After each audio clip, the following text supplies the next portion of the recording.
potato.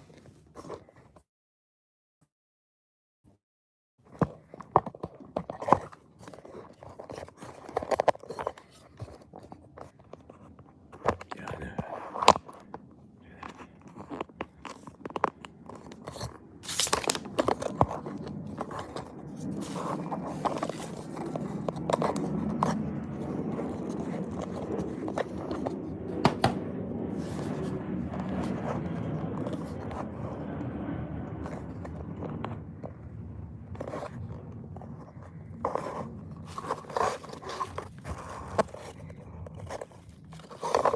Gosh, it's complicated. Okay. Ah, not too bad. All right.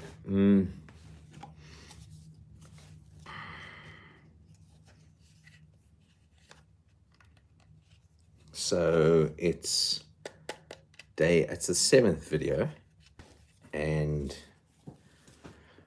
time is about lunchtime, 1:30, on Monday morning. And I'm in the studio. It's an amazing day. Beautiful, beautiful day. Just went for a walk with OJ. OJ, do you want to say hi? There's OJ. Hey, my boy. It's a nice walk, eh? Yes. Right. So we went for a lovely walk. And got to go shopping. There's no one around today, which is kind of nice. Not, they'll be around later, so that's good. But right now it's quite quiet. And I excuse me, had something I thought specific to talk about, which is unusual for these iterative videos.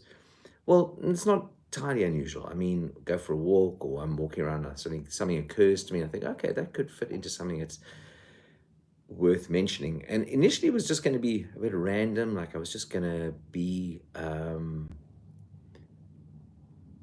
hoping to have nothing in my head really, and just seeing what evolved. And now it seems that things are happening in my head that I feel that might be interesting to talk about. So that's sort of where we're at the moment, on the 7th iteration. Yeah, something from a retort stand. That's not something I wanted to talk about, but it's just in front of me. It's kind of a fun object from my days in the lab. I don't even know where I got this one from. So there's a retort stand, Stanley knife right in front of me. You can see I'm avoiding talking about this thing because it's actually quite. I feel like I'm going into some territories here which are not purely theoretical, let's say. So what happened the other day was I posted a photograph of this artwork. I'll just show you this artwork here onto Facebook. Just go do a zoom in. Now on the surface, this is a drawing of made in collaboration with my machine. So where the machine is basically drawing, and it's actually disrupting. It's actually ripping the paper. It's ripping the paper apart while drawing on it. And it's when I did this experiment with Matt, the physicist, where he interacted with it, he felt that, and he's a physicist, but we've discussed this before, where at some point he started giving it human-like qualities because it was just impossible to control. And I've often called it a model of myself, a measurable model of myself. And it ripped the paper, and he described that behavior as it was annoyed. He described it. And actually at the time of the experiment, I remember when it was ripping the paper and Matt was trying to control it, I felt annoyed. I couldn't help myself. As the observer of the experiment, I was sitting on the sidelines feeling like, why is he doing that to me? You see, that was really interesting actually. In that moment, he was like, is he trying to control me? Is kind of what was my thought was. So there I'd made a working model of myself, which it was always a bit tongue-in-cheek, but I know that behind all tongue-in-cheek ideas is something truthful. And I think very often I get to the truth of things through that kind of window of humor. Humor is a good way for me to go to places because it's on one hand avoiding the places I want to go to. On the other hand, it's not a bad way to be able to ultimately laugh at the thing, ultimately wanting to be able to laugh at the thing. So that's always part of it. I'm just going to get a chair.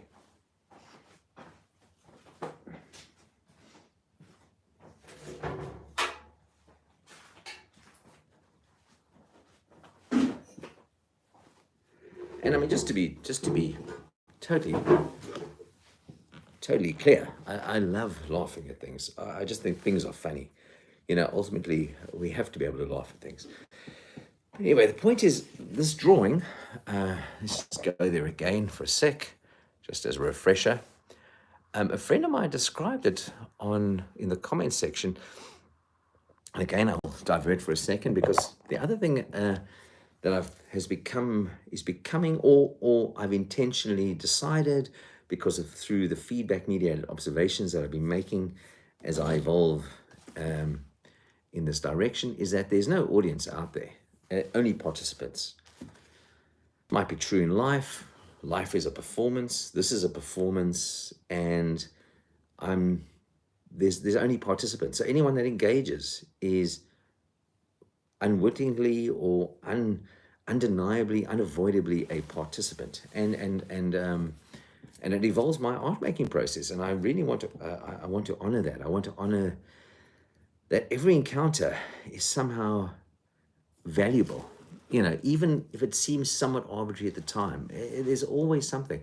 I even came up with like the idea of the butterfly effect, the idea that small provocations, the smallest of all provocations, can have massive consequences downstream. Now, mathematically, what that actually means is that any event in time now is, to some greater or lesser extent, caused by any previous event, is really what that is saying mathematically. If there's any physicists that are observing this, please feel free to tell me that I'm wrong about that. But I mean, that reads, or I make that claim, any event happening right now, this event being me sitting here talking to you, is caused to a greater or lesser or minute or whatever by any previous other event. And any event is any activity that happens in time. Any change in space is an event. Any change of things in space is an event. Where am I going with that? Anyway, so the point I'm trying to make there is that there's nothing arbitrary out there. Nothing is arbitrary. Everything is somehow causative of everything else to a greater or lesser extent. Anyway, the comment that was made was that the drawing that I'd made here looked like something medical about it. And I thought that was really interesting. And initially didn't quite know what to make of that. I've got a horrible feeling my phone's about to ring. I'm just going to put it on silent.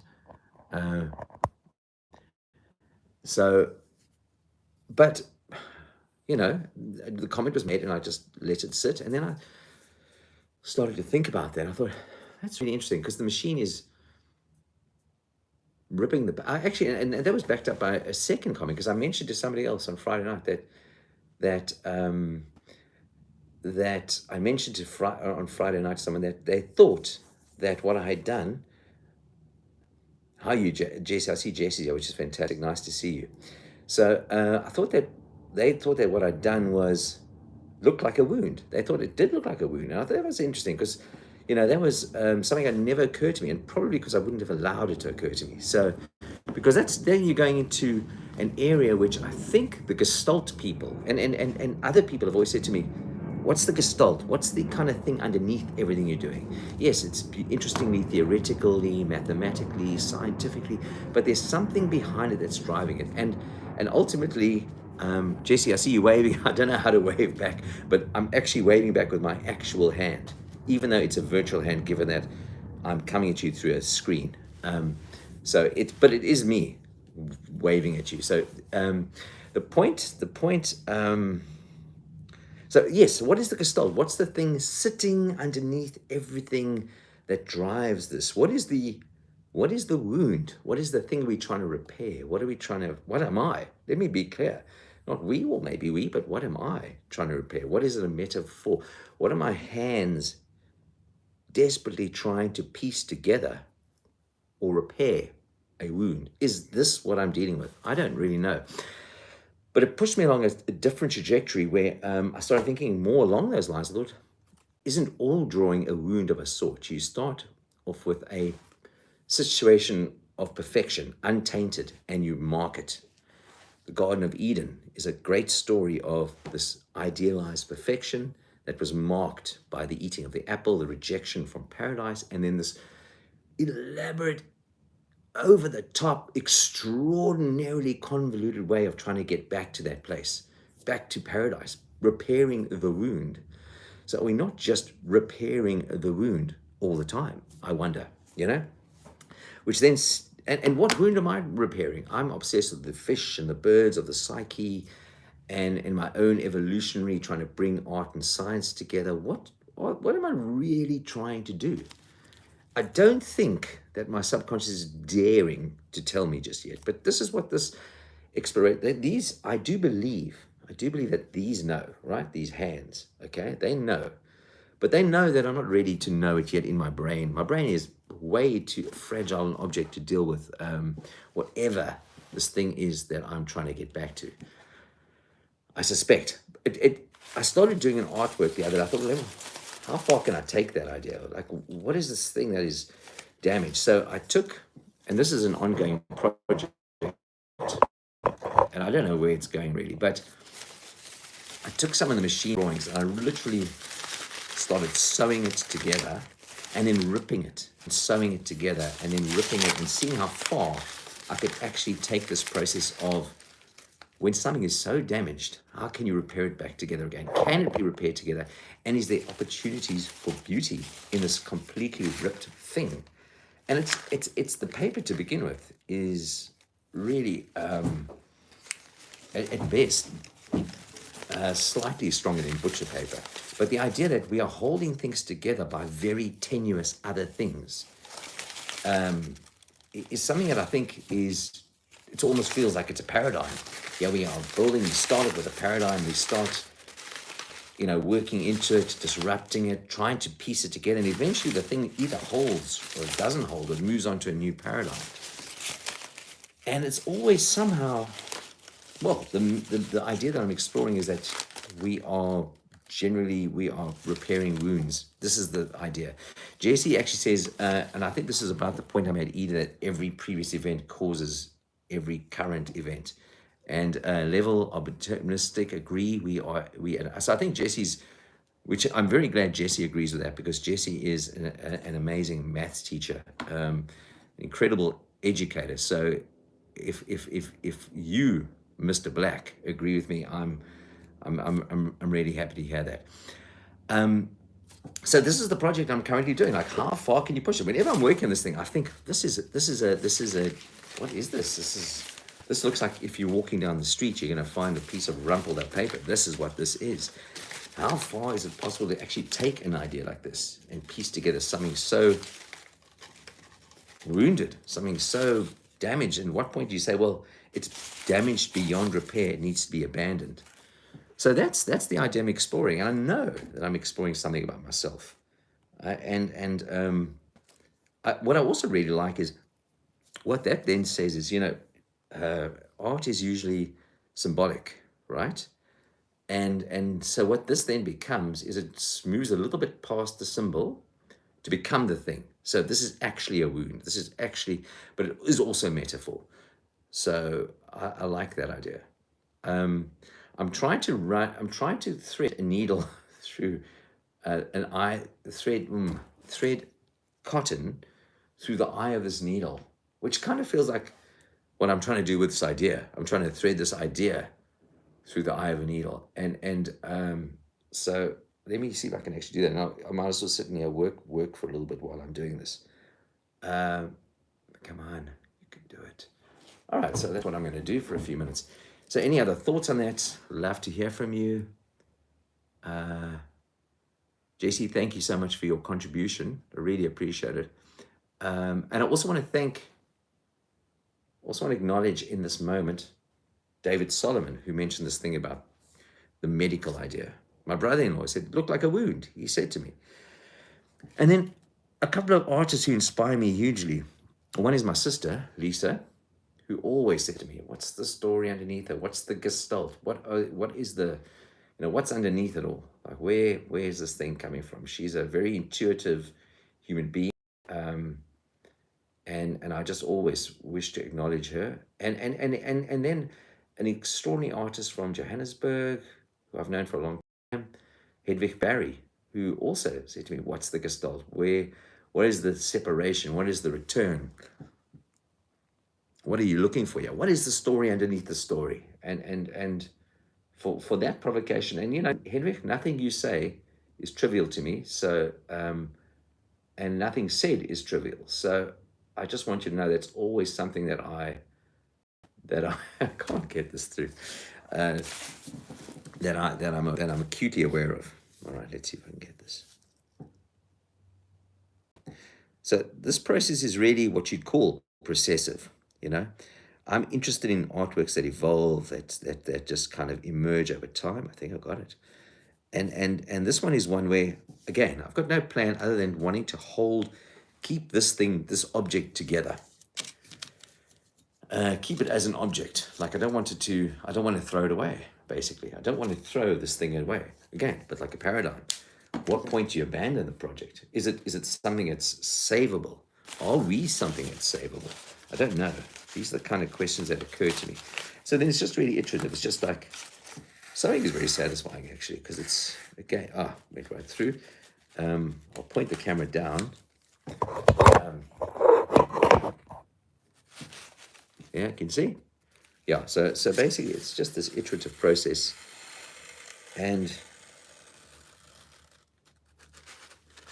we just keep going, just sort of try and produce something that makes sense, Again, always what we're trying to do, produce something that makes sense. We have all our words, all our theories, all our ideas, and we just hope for something coherent, something that actually holds together until it no longer holds together.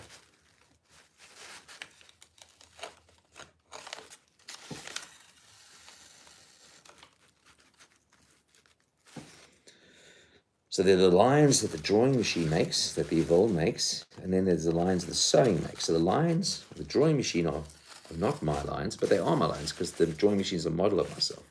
And then there are the lines that I make. So there's this other version of myself working on this piece, that the other version of myself got started. Yeah, this can, I'm riffing with thoughts and with words and where this takes me. I'm enjoying the bits of loose yarn that sort of just don't sew in properly, temperamentally, and we sort of hold on to those. They remind me of balls of hair, just let the brain. It's actually quite nice to work in relative science and work observed, because it's all part of this process. So that's the idea, and it really resonated quite strongly, the idea of a wound, because it went past the symbol for a second. It actually went past the symbol to being the thing. And that's a really interesting idea. It's like the word promise. I remember my wife Galia saying to me once, there's one word in the English language which is the thing that it's symbolizing. Or it's not a symbol, it's the thing. And that word is promise. There's no promise. Promise is there's something, that word is the object itself. It is the thing it wants to be. You can break that word. You can break a promise, and you're actually breaking an object in the world. It's a little bit like that story of Genesis that I've been very involved with lately. The idea that there's blessings, the idea that, even prayers are objects in the world that are not abandoned, but you can use them up. There's a finite number of them apparently, or every person seems to get at least in the story of Isaac and Esau, he had one blessing to spare and he used it up on Jacob and really upset Esau. So again, it's just that idea that words are things themselves. So when does a symbol become the thing? So that seems to be some of the ideas that are sort of sitting around in this artwork.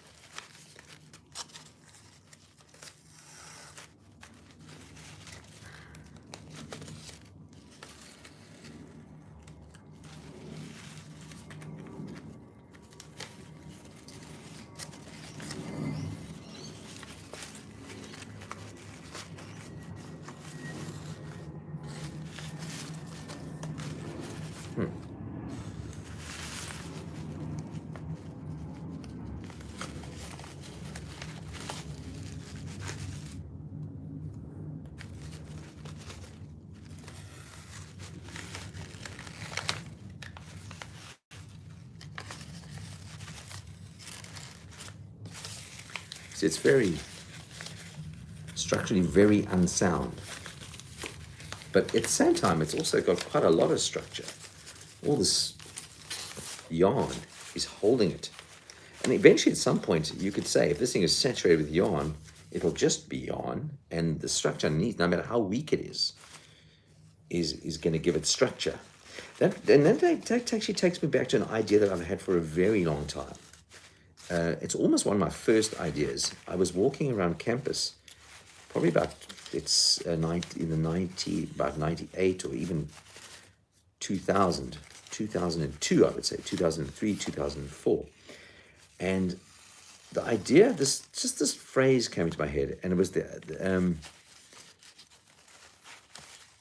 phrase itself was still, I won't say this. I'll just say the phrase because it really doesn't sound like it means anything. But it was birds maintaining the fish eye hollow, the power of the peripheral machine. This line just came into my head, and ever since then, I've been wondering what that meant. And the one idea that I keep coming back to is the idea of this thing I call the peripheral machine.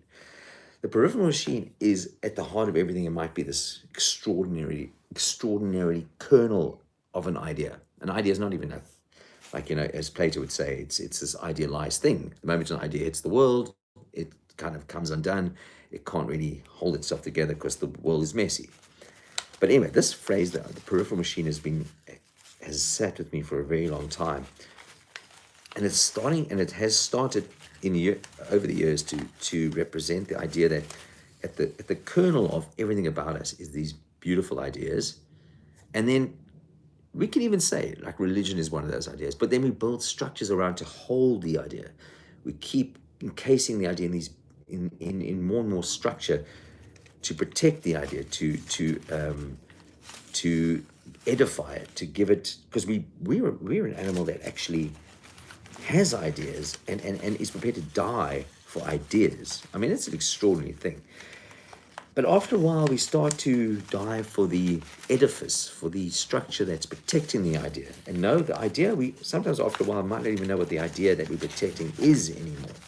And that for me is the peripheral machine. It's the thing that sort of comes around the beautiful idea and starts to, we conflate the edifice, the structure around the idea, the big, beautiful architecture that is protecting the idea for the idea. That starts to, we conflate those things. So this, in a sense, I think is like an embodiment of a peripheral machine to some extent.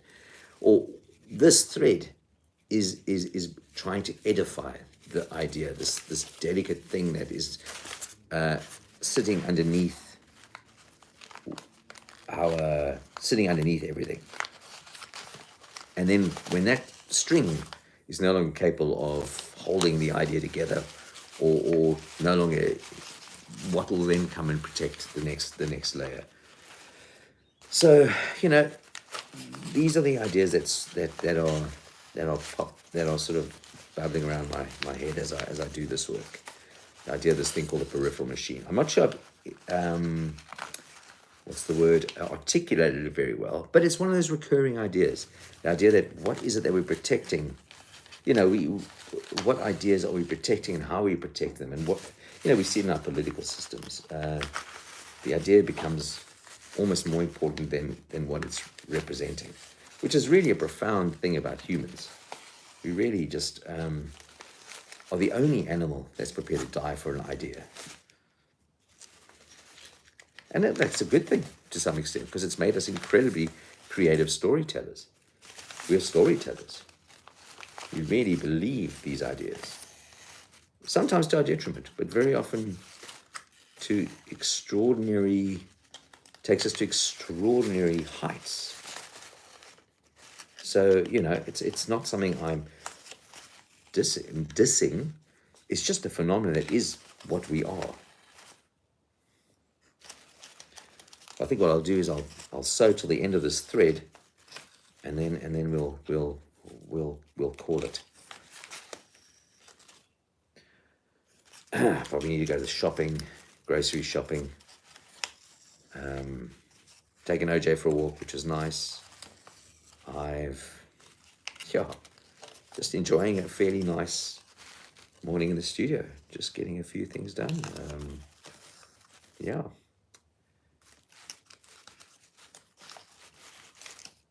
that's really it.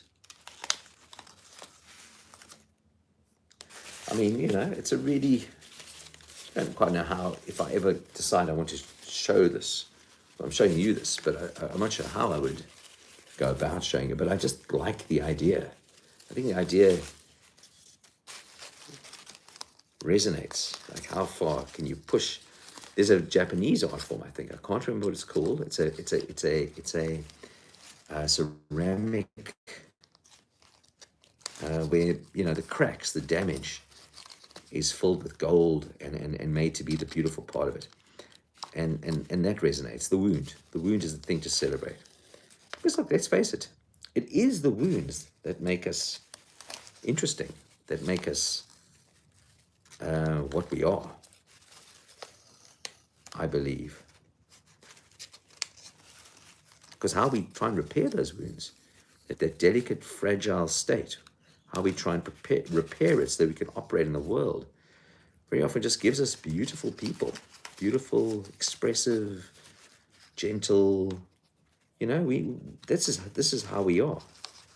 But there's a point at which that becomes too much, where the system breaks down. It's too much damage, too many wounds. Like, how many times can I rip this? How many times can I rip into this before it no longer it just gives up? It just gives up. So I don't know. I don't know the answer to that. When I wound this, am I wounding myself? I don't know. And in another sense, this is taking me to kind of a mental state where I am right now. Like, I'm in very much a transitional state. And part of that transitional state is you have to break things. You have to and then see if you can tether them together again to see what emerges from that process. So I think it's important even to celebrate the process of wounding, because it's another way in which we discover what it is that we doing here. If it's done in a way that's not, I won't say actually wounding, but yeah, this is a recognition that this is what life is. Life is this process of being wounded, because it happens every day to something to less or greater extent, and how we then build ourselves up, how we then piece all of that together, and recognize that it's not ugly.